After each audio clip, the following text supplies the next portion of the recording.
फिर अष्टावक्र कहते हैं अगली प्रश्न में,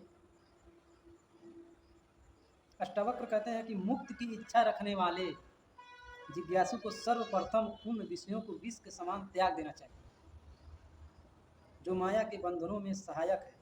बंधनों को नष्ट करने वाले क्षमा, आर्जव, दया और सत्य जैसी महासौधि का अमृत के समान सेवन करना चाहिए।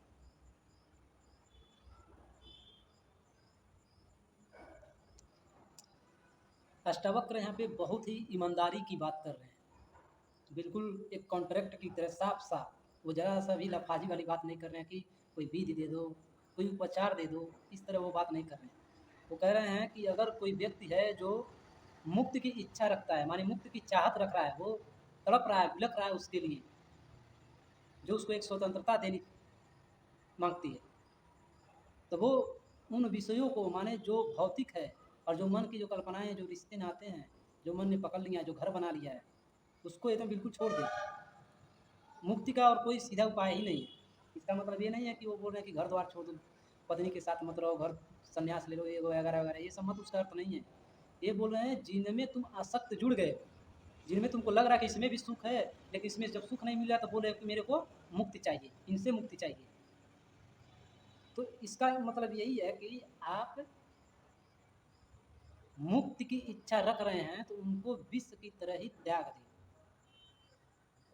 अब उनसे आसक्त न हो, उनमें अब अपनी ज़रूरत, अपनी संभावनाएं मत खोजें। उसको देखें कि वो एक लहर है जो आ रही है, जा रही है, उससे उतना ज़्यादा मतलब नहीं, तादाद नहीं रखें। जो माया के बंधनों में सहायक हो। माया क्या है? यही तो है कि मैं समझ रहा हूँ कि ये मेरे लिए सही है, लेकिन मैं वो कर नहीं रहा। यही माया है कि इतना बड़ी कठोर सहायक वो बन रही है तुम्हारे राष्ट्र में, जो बंधनों को नष्ट करने नहीं देती, जो तुम्हें खुद फंसाए रहती है और खुद आज़ाद नहीं होने देती। वो दोनों काम कर रही है, दो तरफा कर रही है। तो ये माया है। और मुक्ति का है कि क्षमा, आर्जव, दया और सत्य जैसी महासौधि का अमृत के समान सेवन करना है। मुक्ति यही है कि क्षमा और दया और सत्य जो जैसा है वैसा साफ साफ माँ औषधि है, इसको अमृत के समान सेवन कर। फिर शिष्य ने जनक जी से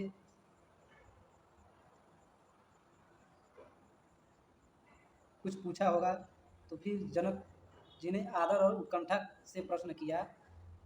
गुरु अष्टावक्र ने उसी स्नेह और सहजता से उत्तर भी दिया। गुरु शिष्य का संबंध समर्पण स्थिर, शिष्य ने समर्पण किया तो गुरु की समर्पति हो गए। उन्होंने विषय विकारों पर सर्वप्रथम प्रहार किया। जो बाधाएं हैं, आसक्ति है, मनुष्य आसक्तियों से घिरा हुआ है। आसक्ति सदैव भ्रमित करती है, वास्तविकता से परिचय नहीं होने देती। ऐसी स्थिति में मनुष्य विकारग्रस्त हो जाता है और स्वयं से विमुख होकर पतित हो जाता है, और फिर मुक्ति की इच्छा जागृत रहती है। मुक्ति की आकांक्षा मानवीय स्वभाव है, पर मुक्ति इतनी सहज है। आदिकाल से योगी तपस्वी मुक्ति के मार्गों पर अनुसंधान करते आए हैं। यह गुण विषय इसलिए तो इसकी मीमांसा अनवरत होती रहती है। मुक्ति के अन्यान्य अर्थ और रूपों का विभिन्न माध्यमों से वर्णन होता रहा है, पर अष्टावक्र ने सहज ही कह दिया।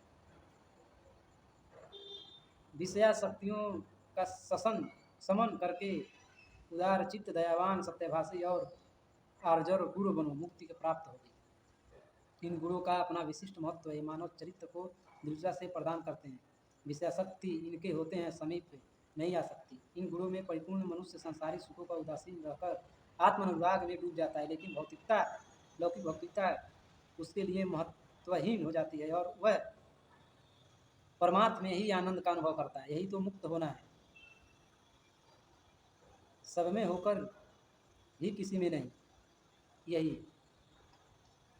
कि अगर मुक्त होना है तो उन विषयों को विष की तरह त्याग दो। त्याग देने का मतलब ये नहीं है कि अब वही कि जंगल उंगल चले जाओ, छोड़ छाड़ के तो बिल्कुल भूख हड़ताल कर दो, ये सब चीज़ों मतलब नहीं। उनको बस देखो साफ साफ वो कह रहा है कि जैसे उनमें है उनमें नहीं है, दोनों से अलग। रहेगा तो भी कोई मतलब नहीं है, न रहेगा तो भी कोई मतलब नहीं है। अष्टावक्र मुक्ति को इतनी परिप्रेक्ष्य में प्रस्तुत करते हैं, वे स्वच्छंद एवं निष्क्रिय जीवन को मुक्ति प्रदान करने वाला नहीं कहते। उनकी मुक्ति में मानवीय दायित्वों का संदेश है। समाजशील बनो, जिससे अन्य प्रेरित हों। कोई भी व्यक्ति हो, कितना भी बड़ा अपराध करता हो, उस व्यक्ति के साथ तो बड़ी संभावना ये रह जाती है कि अगर कोई व्यक्ति अपराध किया तो आप उसको मार दोगे, चोट पहुंचा दोगे या फिर उसके साथ कोई ज्यादती कर दोगे, तो इससे ये नहीं है कि वो बदल जाए। इससे तो यही होगा कि उसके जैसे आप भी हो गए, और वो और तेज़ी से, वो जितना विकराल रूप था उसका, गुनाह का, हिंसा का, वो और तेज़ी से बढ़ जाएगा, क्योंकि आपने उसको वहाँ चोट दे दिया जहाँ से वो पैदा हुआ था।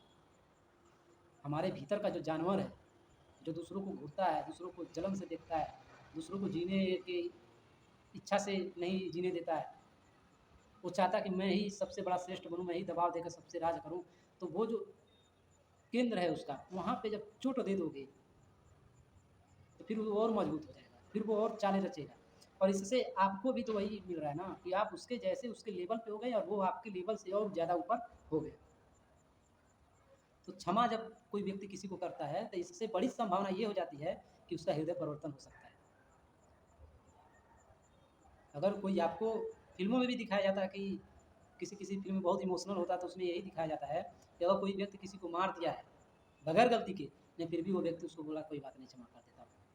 तो उसका हृदय परिवर्तन हो जाता है, वो देखता है कि यार ये आदमी कैसा है, मैं इतनी बड़ी इसके साथ गुनहगार किया हूँ, फिर भी ये कुछ बोला नहीं और मेरे को क्षमा बोल दिया, सॉरी बोल दिया। हालाँकि ऐसा होता है, वीडियो के माध्यम से वो संदेश पहुँचाना चाहते हैं, लेकिन ऐसा हो नहीं रहा है, तो क्या करें? लेकिन ये इसका मतलब यही है।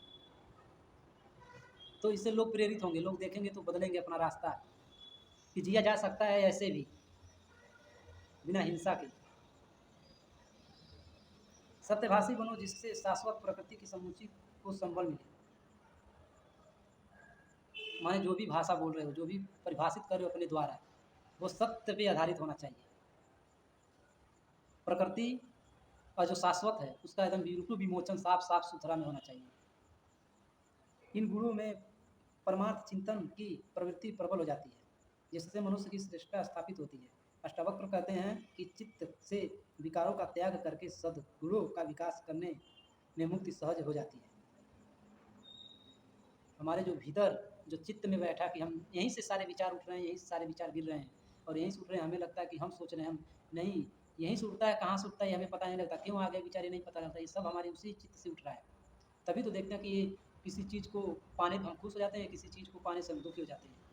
जिस चीज़ से आप खुशी हो जाते हैं और जिस चीज़ से आप दुखी हो जाते हैं, उसी चीज़ से कोई और सुखी हो जाता है और उसी चीज़ से आप दुखी हो जाते हैं। तो ये बहुत समांतर है कि जिस चीज़ से आप खुशी हो रहे हैं, उस चीज़ से कोई और दुखी हो जा रहा है।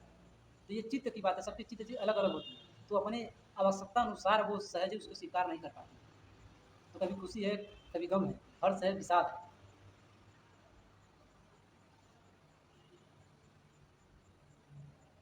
इसको त्यागने पर ही हमें मुक्ति मिलेगी। और कोई रास्ता नहीं है, इसमें कोई लफाजी नहीं है, इसमें कोई ज़्यादा टेढ़ा-मेढ़ा रास्ता नहीं है, बस इसको समझ लेना ही मुक्ति है।